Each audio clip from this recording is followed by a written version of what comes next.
যে ফজরের 2 রাকাত সুন্নত সবকিছুর চাইতে শ্রেষ্ঠ, এর ব্যাখ্যা কি? জগৎ বিখ্যাত আলেম আল্লামা মুহাম্মদ ইবনে সালেহ আল উসাইমিন রাহিমাহুল্লাহ তার বিখ্যাত কিতাব আশ-শারহুল মুমতি' আলা যাদিল মুস্তাকনি' ওই কিতাবের মধ্যে লেখেন, আদ-দুনিয়া মুনযু খুলিকাত ইলা কিয়ামিস সাআ, পৃথিবীর শুরু থেকে কিয়ামত পর্যন্ত যত স্বর্ণ এই জমিন উৎপাদন হবে, যত রূপা এই জমিন উৎপাদন হবে, যত হীরা এই জমিন উৎপাদন হবে, যত মণিমুক্তা এই জমিন উৎপাদন হবে, 7 আকাশ 7 জমিন এই সব কিছু যদি মিজানের এক পাল্লায় রাখা হয়, আর শুধুই মাত্র আপনার জিন্দেগীর একদিনের ফজরের সুন্নত যদি মিজানের আরেক পাল্লায় রাখা হয়, রাসূল কেমন যেন বলতে চাচ্ছেন ওই সুন্নতের পাল্লা ভারী বেশি হবে। এবারে বলেন ফজরের সুন্নতের দাম আছে না নাই? আচ্ছা এবার আপনারা বলেন, যেই নামাজের সুন্নতের এত দাম, ওই নামাজের ফরজের কি পরিমাণ দাম হবে? তো এটা যে আমি 60 বছর যাবত পড়ি না, আমি যে নিয়মিত মুসল্লি 4 নামাজ পড়ি ঠিকঠাক, ফজর পড়ি না, কি ভাই ফজরের দাম কম না বেশি? সবাই বলেন ফজরের দাম কম না বেশি? বেশি। এবার মূল নামাজটার দাম কত শোনেন। 1 নাম্বার, ফজরের নামাজ যারা জামাতের সাথে পড়বে, এই যে এখনকে রাত্রে ঘুমাবেন না, প্রত্যেক মানুষ ঘুমানোর সাথে সাথে শয়তান মানুষের এই জায়গায়, এই যে ঘাড়ের একদম অগ্রভাগে মাথার একদম নিচে, এখানে শয়তান 3টা গিরা লাগায়, 3টা গিরা। নাউজুবিল্লাহ বলেন। এবার কেউ ফজর পড়ার জন্য ঘুম থেকে জাগ্রত হইল, রাসূল বলেন তার শয়তানের একটা গিরা খুলে গেল। সুবহানাল্লাহ বলে না? এবার সে ফজর পড়ার জন্য উযু করলো, রাসূল বলে দ্বিতীয় গিরাটাও খুলে গেছে। এবার সে ফজর পরে সেজদা দিয়ে দিল, রাসূল বলেন 3টা গিরা খুলে গেল। বুখারী শরীফের হাদিস।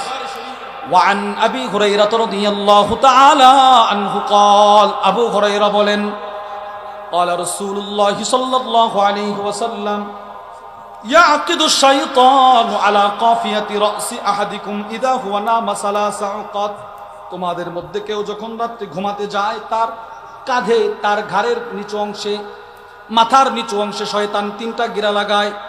ইয়াদরিবু কুল্লা উকদাতিন আলাইকা লাইলুন তাবিল, প্রত্যেকটা গিরা দেওয়ার সময় শয়তান একটা মন্ত্র পড়ে। কি মন্ত্র? রাত অনেক লম্বা, ফারকু ঘুমা, অনেক লম্বা ঘুমা। এবার আল্লাহর রাসূল বলেন, ফাইনিস্তাইকাযা, ওই লোকটা যদি আযান শুনে ঘুম থেকে জাগ্রত হয়, ফাযাকারাল্লাহ, আযান শোনার পরে ঘুম থেকে জাগ্রত হয়, যদি শুধুই মাত্র বলে আলহামদুলিল্লাহ, যেই রব আমাকে জীবিত অবস্থায় ঘুম পাড়াইলেন, মৃত থেকে আবার জীবিত করলেন, আল্লাহর রাসূল বলেন আলহামদুলিল্লাহ বলার সাথে সাথে শয়তানের একটা গিরা খুলে দেওয়া হয়। খুলে গেছে। ওয়াইন তাওয়াদ্দা, উযু যদি করি আরেকটা গিরা খুলে যায়।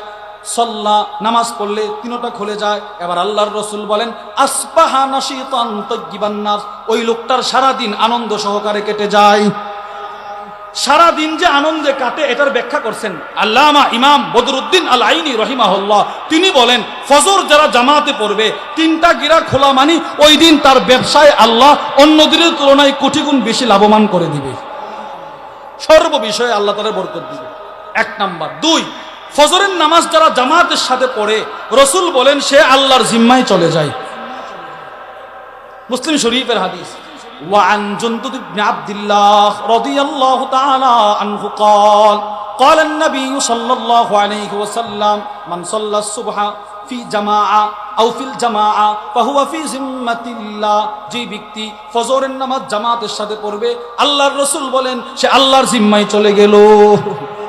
আল্লাহর জিম্মায় চলে গেল, এর অর্থ কি? 3টা অর্থ লিখছেন আল্লামা মুহাম্মদ ইবনে আব্দুল বাকি আয-যুরকানি। তিনি এইটার তিনটা আল্লামা ইব্রাহিম আল কুরতুবী এটার 3টা অর্থ লিখছেন তার বিখ্যাত কিতাব আল মুফহিম লিমা আশকালা মিন তালখিস কিতাবি মুসলিম। ওই কিতাবের মধ্যে লেখেন ফি জিম্মাতিল্লাহ আই ফি আহদিল্লাহ হিফজিহি ওয়া আমানি ওয়া দামানি। তো আল্লাহর জিম্মায় যাওয়ার 3 অর্থ। 1 নাম্বার, ফজর যে জামাতে পড়লো, ওই দিন যত ধরনের বালা মুসিবত ওইগুলা থেকে হেফাজতের জিম্মাদারি স্বয়ং আল্লাহর। ফজর পড়ছে জামাতে, রোড অ্যাক্সিডেন্ট থেকে আল্লাহ হেফাজত করবে। ফজর পড়ছে জামাতে, ঠাড়া পড়ে মরা থেকে আল্লাহ হেফাজত করবে। ফজর পড়ছে জামাতে, বিপদ আপদ থেকে আল্লাহ তাকে হেফাজত করবে। এবার আপনাদের প্রশ্ন, হুজুর বহুত ফজর পড়নেওয়ালা তো রুট অ্যাক্সিডেন্ট করে মারা যায়, তো এই বিষয়ে আপনি কি বলবেন? এবার তিনি বলেন ফি আমানিল্লাহ, যদি কেউ ফজর পড়নেওয়ালা কেউ যদি রুট অ্যাক্সিডেন্ট করে মারা যায়, কোনো দুর্ঘটনার কবলে পড়ে মারা যায়, তো রসুল কেমন যেন বলতেছেন ফি আমানিল্লাহ, ওই লোকটার মৃত্যুর পরে আল্লাহ বলবে বান্দা তুমি আমার সাথে ফজর পড়ে তুমি আমার জিম্মায় দুনিয়াতেও ছিলে, আজকে কবরেও তুমি আমার জিম্মায়, যাও নিরাপদে তুমি জান্নাতে চলে যাও। তিনি বলেন 3 নাম্বার, যেই লোকটা ফজর পড়লো আজকে মারা গেল, তার একটা ব্যবসা আছে না নাই?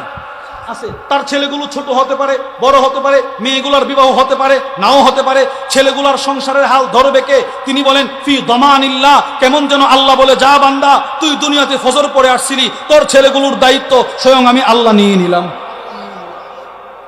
এবার বলেন ফজরে কি নাই? বলেন আমি যদি মারা যাই, আমার ভাই তো আমার ব্যবসা ওইরকম দেখবে না, আমার ভাই তো আমার ছেলেগুলাকে ওইভাবে দেখবে না, আমার বোন তো আমার ছেলে মেয়েগুলাকে ওইভাবে দেখবে না, রব যদি আমার ছেলে মেয়ের জিম্মাদারি নিয়ে নেই তো আমার আর কি করার আছে? 3 নাম্বার, ফজরের নামাজ কেউ জামাতের সাথে পড়ে, কেউ যদি অল্প সময় মসজিদে বসে জিকির করে সূর্য উদিত হওয়ার আগ পর্যন্ত, রসুল বলেন একটা হজ একটা উমরার পরিপূর্ণ পরিপূর্ণ পরিপূর্ণ সওয়াব রব তার আমল নামায় দিয়ে দিবে। মুসলিম শরীফের হাদিস। وعن أنس بن مالك رضي الله تعالى عنه قال قال النبي صلى الله عليه وسلم, আল্লাহর রাসূল বলেন মান সাল্লাল ফজর ফি জামাআ, যে ব্যক্তি জামাতের সাথে ফজর পড়বে, সুম্মা কাদা ইয়াযকুরুল্লাহ, জিকির করবে বসে বসে, কতক্ষণ? হাত্তা তাতলু আশ-শামস, সূর্য উদিত হওয়ার আগ পর্যন্ত, সুম্মা সাল্লা রাকাতাইন, অতঃপর যদি ওই লোকটা আবার 2 রাকাত নামাজ পড়ে, আল্লাহর রাসূল বলেন তার জন্য একটা হজ একটা উমরার সওয়াব। আচ্ছা এখানে শুধু হজ উমরার সওয়াব? বলে না, আপনি ফজর পরে নিজের জায়গায় যে বসে থাকবেন 10-15 মিনিট, এই সময়টাতে বসে থাকলেন, এতে কি পাইছেন? বুখারী শরীফের 659 নম্বর হাদিস, আল্লাহর রাসূল বলেন কোন নামাজি যখন ফরজ নামাজ শেষ করে নিজের জায়গায় বসে থাকে, যতক্ষণ বসা থাকে ততক্ষণ ফেরেশতারা তার মাগফিরাতের দোয়া করতে থাকে। এজন্যই হাদিসের ব্যাখ্যায় আল্লামা ইবনু বাত্তাল রাহিমাহুল্লাহ তার বিখ্যাত বুখারীর শরহ সহিহুল বুখারী ইবনে বাত্তালের মধ্যে লেখেন ফামান কানা